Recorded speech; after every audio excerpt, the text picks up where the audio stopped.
আরে এটা কি রে ভাই? হ্যাঁ, লেবুতে দিসনি? বলেছিলাম চিনি কম, আমি যেটা খাই সেটা।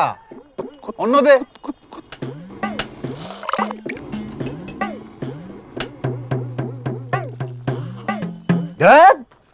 কি করলি? হ্যাঁ, একদম টেস্টলেস। শোন, তোর বাবাই আমার পছন্দ মতো চা বানাতে পারে, বুঝলি? লেখাপড়া করে না পেলি চাকরি, না পারিস চা বানাতে। ক্লাসের পর ক্লাস ফাঁকা, শিক্ষায় নেই নিয়োগ, পরবর্তী প্রজন্মকে কার্যত পিছিয়ে দিচ্ছে রাজ্য সরকার। পছন্দের চা নিয়ে যত খুঁতখুতানি করছেন, এই খুঁতখুতানিটা যদি ভোটের সময় করতেন তাহলে এত পড়াশোনা করে আজকে আমাকে চা বিক্রি করতে হতো না। কি বাবা? ঠিক, এবার ভোটে তাই এমন সরকার চাই যে আমাদের যোগ্য ছেলে মেয়েদের চাকরি দেবে। হয় আউট ভরসাইন, বিজেপিকে ভোট দিন।